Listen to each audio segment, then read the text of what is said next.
আমরা এখন যেটা করব, আমি আরও একটা নতুন ফাইল নিব, কারণ এটা হচ্ছে টেক্সট রিলেটেড কিছু কাজ। সো যেহেতু টেক্সট নামে একটা ফাইল খোলা আছে, আমি টেক্সটের সাথে আর কিছু অ্যাটাচ করে নতুন একটা ফাইল নিচ্ছি। সো টেক্সট, এটা হাইফেন দিয়ে দিলাম আমি মোর .html। সো এখানে আমরা কিছু বেসিক কাজ দেখব। ওকে, সো স্টার্ট করলাম। অনেকগুলো ছোট ছোট ট্যাগ আছে আমাদের, এই ট্যাগগুলোকে আমরা এখানে ইউজ করব। বেশ কিছু ছোট ছোট ট্যাগ আছে, খেয়াল করবেন। ওকে, সো প্রথমে একটা ট্যাব ইউজ করব আমরা, ABBR। সো ABBR এটা, হ্যাঁ। তো এটার মধ্যে লিখলাম আমরা, মানে অ্যাব্রিভিয়েশন আর কি। সেটার মধ্যে আমরা লিখলাম কথায় কথা BBA। ওকে, সো সেভ। আমি এটা একটু রান করবো এখনই। সো দেখেন এরকম একটা আইকন চলে আসবে। এটা মানে হচ্ছে বুঝাবে যে এই BBA এটার একটা স্পেশাল মানে আছে, মানে নর্মাল 3টা ক্যারেক্টার না। বুঝাইতে পারতেছি আমি? এটার অ্যাব্রিভিয়েশন আছে, দ্যাট কথা, আর কিছুই না। সো এই BBA দিয়ে আসলে এই অ্যাব্রিভিয়েশন নামে ট্যাগটাকে মিন করা হয়। ওকে, এগুলো খুব বেশি মুখস্থ রাখার দরকার নাই, এগুলো জাস্ট আছে, মাথায় রাখেন, দরকার লাগলে যেন খুঁজে ইউজ করতে পারেন। বলেন। আর এখানে টাইটেলের মধ্যে আপনি আবার এখানে লিখে দিতে পারেন BBA, অথবা BB এর পুরো মানেটাকে আপনি টাইটেলে লিখে রাখতে পারেন অ্যাজ এ হেল্প হিসেবে। ওকে, আচ্ছা আমি লিখি একটা কিছু একটা। আচ্ছা BBA লিখলাম না, এখানে একটু ডিফারেন্ট কিছু লিখতেছি আমি, জাস্ট কোনো পার্থক্য আছে কিনা আপনাদের দেখানোর জন্য। সো কোনো পার্থক্য কিন্তু নাই আর কি, এটা বোঝানোর জন্য আমি এটা লিখে দিলাম আর কি। কিন্তু এখানে যেটা করবেন যে এটার ফুল মিনিংটা আপনি লিখে রাখতে পারেন চাইলে। সো এগুলা ব্রাউজার বা যে গুগল রোবট এগুলো নিয়ে কিছু কাজ করে তখন। Okay fine. সো এবার নিচে নেমে গেলাম, আরেকটা ট্যাগ আমরা দেখব, সেটা হচ্ছে গিয়ে বি ট্যাগ। সো এটার মধ্যে আমরা লিখলাম বোল্ড।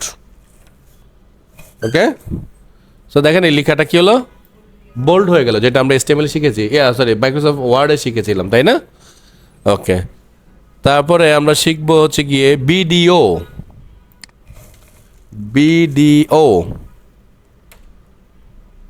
আচ্ছা সরি।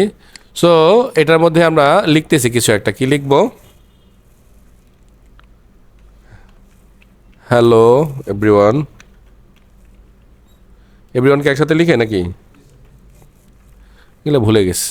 আচ্ছা, সো আপাতত আমি ডিরেকশন দিলাম না। সো ডিরেকশন না দিলে যেটা হবে, এটা একটা ব্রেক দিয়ে দেয় আগে, হ্যাঁ। সো এটা যেমন আছে তেমনই দেখাচ্ছে। সো বাই ডিফল্ট যেটা হয়, আমাদের লেখাগুলো এমনিতেই লেফট টু রাইট যায়, তাই না? সো এখানে আমরা ডিরেকশন যদি, এটা DIR কিন্তু ডিরেক্ট হয় না, এখানে ডিরেকশন মিন করতেছে, রাইট টু লেফট যে একটাই আছে এখানে, আমরা এটা ইউজ করলাম। সো সেভ দিলাম। সো দেখেন কি হইলো, মানে আমার লেখাটা যে আয়নার মধ্যে ধরলে যেমন হয় লেখাগুলো এরকম রিফ্লেক্ট হয়ে গেল আসলে, হ্যাঁ। সেগুলো যদি দরকার হয় কখনো ইউজ করবেন, দরকার না লাগলে নাই। ট্যাগ আছে, আমি তো দেখালাম। হ্যাঁ, এনক্রিপ্ট না স্যার, এটা প্রয়োজনীয়। আচ্ছা ওয়েট, আর কোনো ডিরেকশন আছে কি না?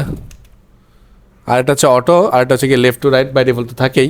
আর অটোটাও আপনার ল্যাঙ্গুয়েজ অনুযায়ী কাজ করবে আর কি, আপনি যেখানে ইউজ করবেন সেখান থেকে, মানে যে আইপিতে ইউজ করবেন সেই আইপি কান্ট্রি অনুযায়ী কাজ করবে, এই হচ্ছে ব্যাপার।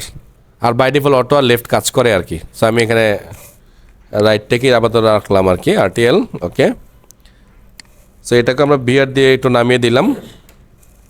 সো দেন এখানে আরেকটা ট্যাগ আছে আমাদের বিগ নামে, বিগ। এখানে আমরা লিখলাম বিগই লিখলাম, দেখি কি দেখায়, হ্যাঁ। সো লেখাটা একটু বড় বড় স্টাইলে দেখাবে, কিন্তু H1 না, কিন্তু H1 কিন্তু বোল্ড করে দেখায়, খেয়াল আছে? H1 কিন্তু বোল্ড দেখাইতো, তাই না? ও কিন্তু বোল্ড দেখাচ্ছে না, নর্মাল ফন্টই দেখাচ্ছে। বোল্ড হলে কিন্তু এমন বোল্ড হইতো, কিন্তু খেয়াল করেন, আপনাদের কাছে মনে হতে পারে স্যার এটা বোল্ড হয়েছে, না বোল্ড হয় না, এটা নর্মাল টেক্সটই দেখাচ্ছে এরকম। হ্যাঁ, ওকে ক্লিয়ার। সো এটা হচ্ছে বিগ। সো আবার ট্যাব, মানে ব্রেক, সরি। এবার আমরা ইউজ করবো হচ্ছে গিয়ে ব্লক কোড। সো এখানে আমরা লিখলাম, কি লিখবো, always tell the truth. So এটা অটোমেটিকলি একটু এই স্টাইলে দেখাবে আর কি। হ্যাঁ, একটু জায়গা ছেড়ে দিবে আর কি, মানে ও বুঝাবে যে ও একটু স্পেশাল টাইপের লেখা আর কি।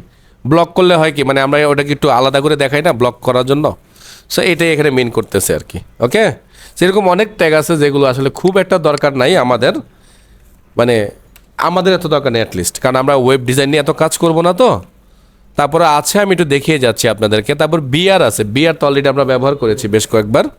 আর একটা ট্যাগ আছে যেটার নাম হচ্ছে সাইট। সাইট সাইটের মধ্যে লিখি ও একটা যে রেফারেন্স হিসাবে কাজ করে, এই যে মানে ও একটু কি বলে ইটালিক হইলো, কিন্তু ও আসলে যেটা করে এজ একটা রেফারেন্স হিসাবে কাজ করে। কেমন রেফারেন্স? ওয়েট, আমি যদি এখানে ধরেন অন্য কিছু লিখি আবার, মানে এরকম হয় না যে হি সেজ বা আমরা বলি না যে আমাদের নবী করিম সাল্লাল্লাহু আলাইহি ওয়াসাল্লাম এই কথাটা বলছে, সো ওই ওনার কথাটা আমরা এই সাইটের মধ্যে লিখবো, লিখে বাকি কথাটাকে আমরা এই পাশে আলাদা লিখবো, কই জানো এটাই। সো দেখেন এই জায়গাটা একটু ডিফারেন্ট দেখাচ্ছে, আর এই জায়গাটা হচ্ছে কি একটু ডিফারেন্ট, যে কী বলছে সেই জিনিসটা এখানে থাকলো আর কি। ওকে, না কোটেশনের জন্য আছে আছে সামনে দেখাচ্ছে স্যার, সব কিছুই আছে, আমরা আস্তে আস্তে যাচ্ছি। আরে সরস কাজ করে দিছে, ওটার সাথে মিশাই লিখে দিয়েছে, তাই জন্য বিয়ার কাজ করে নাই। Okay fine. দেন তারপরে আমাদের আছে হচ্ছে গিয়ে কোড। সো কোডের মধ্যে আমরা লিখতে পারবো যে আপনাদেরকে বলতেছি যে দেখেন H1 ট্যাগটাকে এইভাবে ব্যবহার করতে হয়। সো আমি লিখতেছি H1 এভাবে লিখবেন, লিখে আপনারা এখানে H1টাকে ক্লোজ করবেন। ক্লোজ তো হয়ে গেছে না, আর এখানে আপনি লিখবেন হ্যালো। সো দেখেন এই কি হলো, কোড তো কাজ করে নাই। ওয়েট,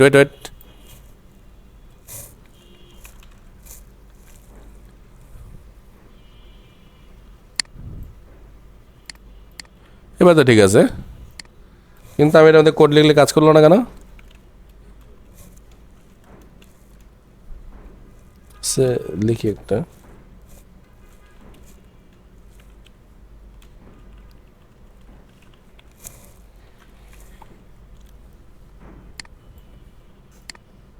না কাজ করে নাই, একটু প্লিজ। হ্যাঁ, সো কোড বলতে আসলে ঠিক অন্যটা জিনিসকে মিন করে। যেমন আমি এখানে লিখলাম হ্যালো, এবার আমি এটাকে রান করতেছি।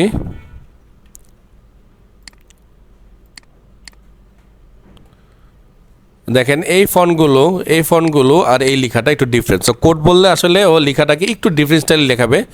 যদি আপনাদের বুঝতে সমস্যা হয় আমি আশেপাশে আরও কিছু লিখি, ধরেন এখানেও কিছু লিখি। এবার দেখেন দেখা যায় কোন পার্টটা ডিফারেন্ট, বোঝা যায় যে হ্যালো যা একটু ডিফারেন্ট, এইটাই মিন করতেছে আসলে কোড দিয়ে আর কি। ওকে, হ্যাঁ হ্যাঁ,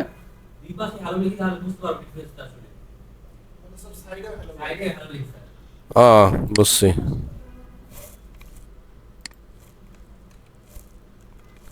না এবার দেখেন দেখা যায়,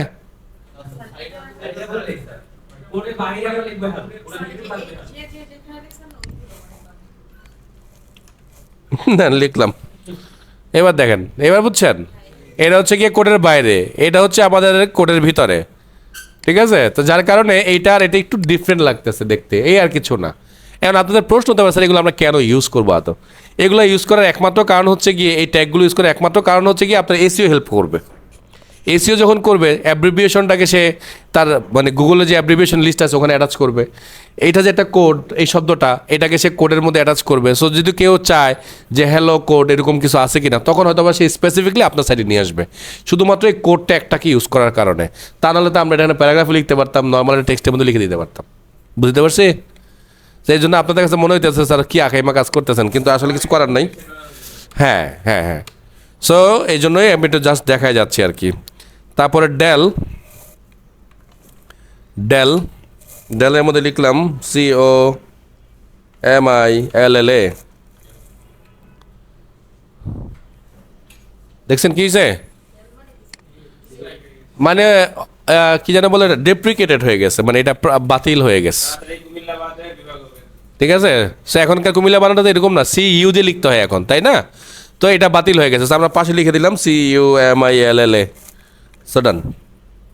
সো আগে এটা ছিল, এখন এমন হয়েছে। এটা বোঝানোর জন্য আমরা ওই যে ইউজ করবো যে স্ট্রিং থ্রো মাইক্রোসফট ওয়ার্ডের। ওকে ওকে, হ্যাঁ হ্যাঁ,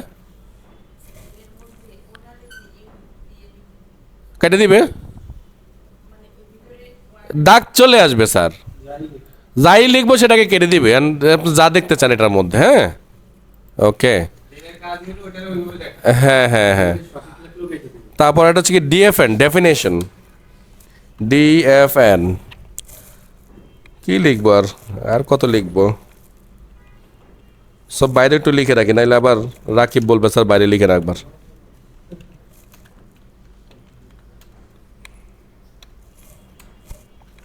ওকে, তিনটা হ্যালো লিখলাম, একটা লিখলাম ভিতরে, বাকি দুইটা লিখলাম বাইরে।